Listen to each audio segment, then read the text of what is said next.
Moi, tombé amoureux, l'incarnation même de la virilité, ne me faites pas rire. Hein?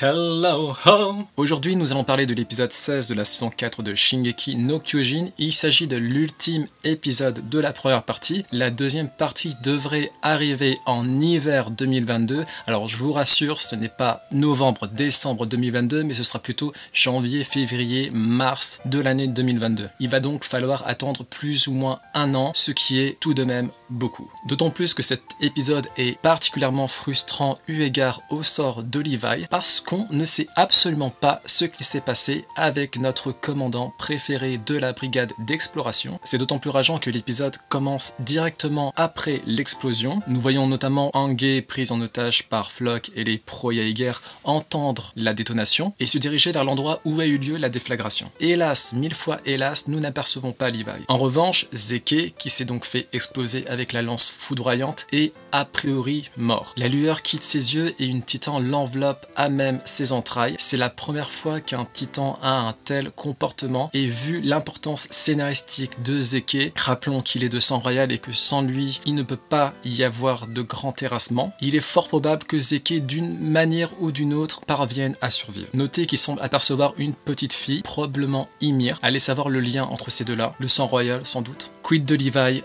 Le seul facteur rassurant qu'on peut avoir à nos côtés est le fait qu'un cliffhanger, lorsqu'il surgit, que ce soit dans un manga, un anime ou une série concernant la mort d'un personnage, est généralement bon signe pour le protagoniste visé. Ici, l'épisode 15 nous a quitté avec un Levi se prenant une explosion en pleine face. Normalement, selon les canons classiques de la narration, s'il avait été mort, il nous l'aurait montré directement. Le fait que cette question demeure en suspens peut être interprété comme un signe positif quant à la survie de Levi, ou pas. Après, si les chevaux ont survécu, Levi ne peut que survivre.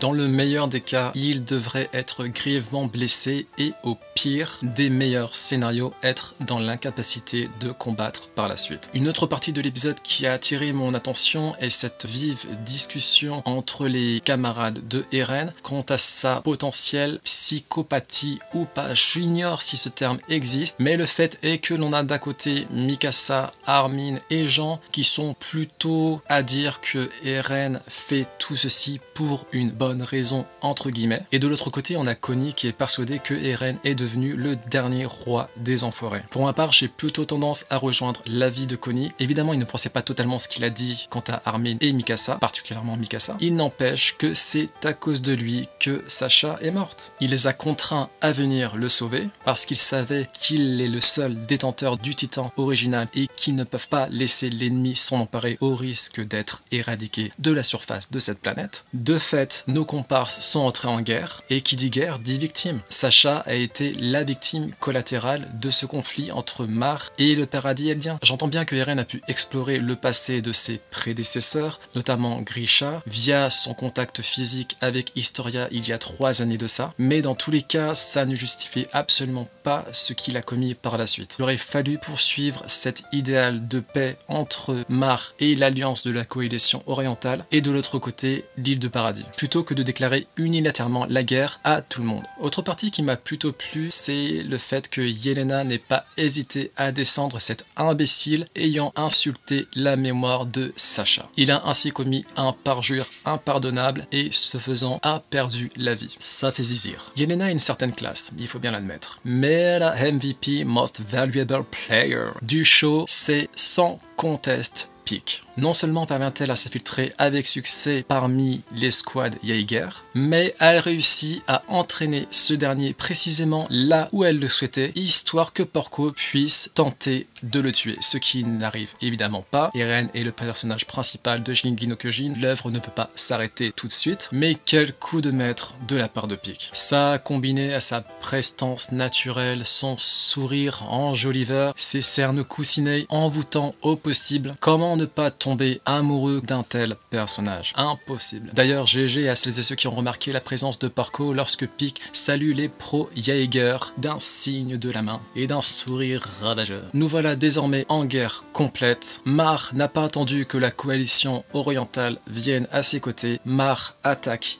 immédiatement. Porco pique Reiner, le commandant Magat, ça va clasher.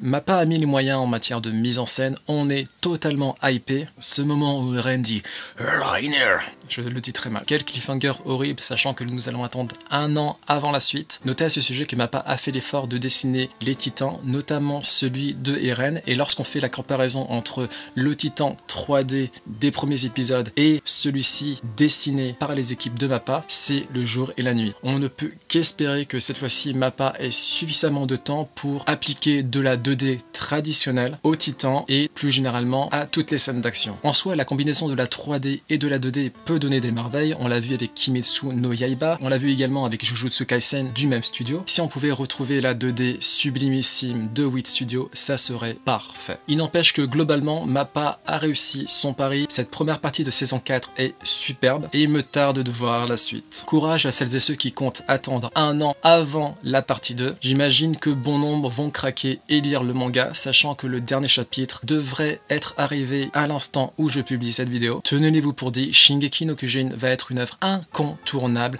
dans le monde de l'art de manière générale. Ce n'est pas pour rien que les non-amatrices et non-amateurs de manga parviennent à aimer Shingeki no Kyojin malgré le fait qu'il ne soit absolument pas trempé dans l'univers animé manga de base. Shingeki no Kyojin a une histoire qui a été pensée dès le départ de A à Z. Shingeki no Kyojin est une œuvre qui amène à la réflexion envers l'être humain et sa cruauté inhérente. Shingeki no Kyojin est une œuvre telle qu'on n'en aperçoit qu'une fois tous les 10 ans minimum. J'en rajoute peut-être un peu? Peut-être. Sur ce, à l'année prochaine. Ciao, ciao.